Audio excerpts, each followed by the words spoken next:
It was a Thursday evening when Daniel received the text. His wife, Emily, had messaged him around 7:45 p.m., "Working late, big deadline tonight. Don't wait up."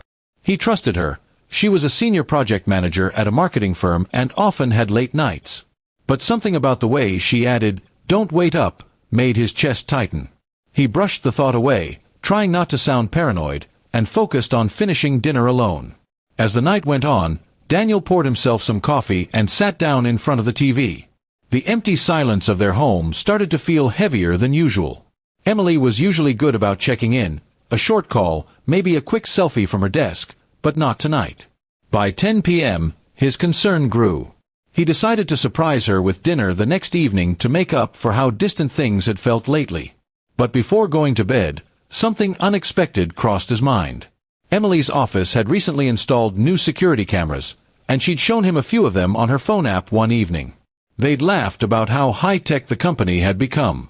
Daniel still had the app on his phone because he helped her set it up for remote viewing.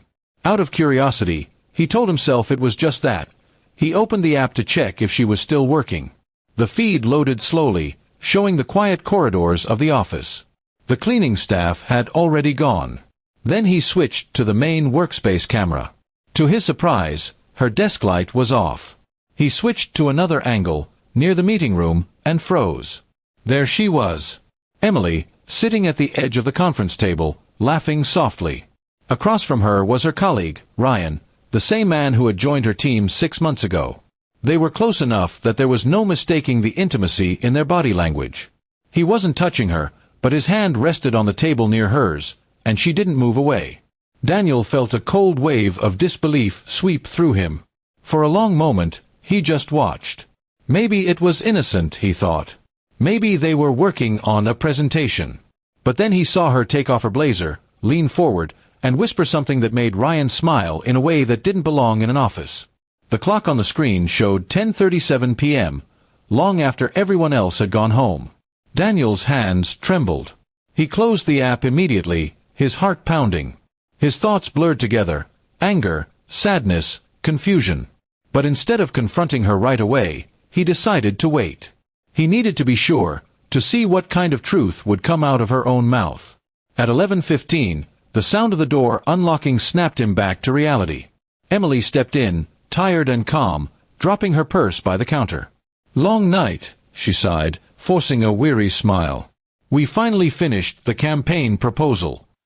Daniel nodded, pretending to be half asleep on the couch. "Good," he murmured. "Glad you're done." She kissed his cheek lightly before heading upstairs to shower. He didn't say a word about what he'd seen. But his chest burned with silent questions. That night, he barely slept, staring at the ceiling, trying to understand where their marriage had begun to crack. The next morning, he made breakfast and acted normal. Emily chatted casually about her meeting schedule, completely unaware that Daniel had seen everything. After she left for work, he sat down at the table and opened his laptop. He replayed the office footage again. It wasn't his imagination. It wasn't professional. It was something more, something she had hidden behind the words, "big deadline." Daniel decided not to confront her with anger. Instead, he printed a few screenshots from the security footage and placed them inside an envelope. That evening, he dropped by her office without warning. Her team was gone for the day, and she was alone, typing away. "Hey," he said softly, standing at the door. Her face brightened at first, then froze when she saw the envelope in his hand. "What's that?" she asked cautiously. Daniel placed it on her desk. "Proof," he said quietly. "You texted me about a deadline. I just didn't know the project included Ryan."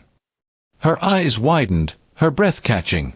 "Daniel, it's not what you think," she began, but the tremble in her voice gave her away. He didn't shout. He simply looked at her, tired, heartbroken, but calm. "I loved you enough to believe every word you said," he whispered. "But you gave me a reason to stop believing." She tried to explain, saying it was just emotional support, late-night brainstorming, harmless closeness. But he had already seen the truth, the kind that no excuse could clean. Daniel left the office without another word. That night, he packed a small bag and went to stay at his brother's place. He didn't tell her he was leaving. She found out when she came home to an empty house and a note on the table, "The cameras don't lie, Emily. People do." In the weeks that followed, Emily tried to reach him, apologizing, claiming nothing physical had happened. Maybe she was telling the truth about that part, but Daniel realized that betrayal didn't always need touch. Sometimes it began with laughter shared in the dark, behind a locked door, under the excuse of work.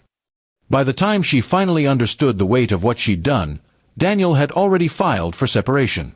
Trust, once cracked, doesn't heal with words. He wasn't angry anymore, just free. He deleted the office camera app from his phone, closed that chapter, and walked into a quieter, lonelier, but more honest life.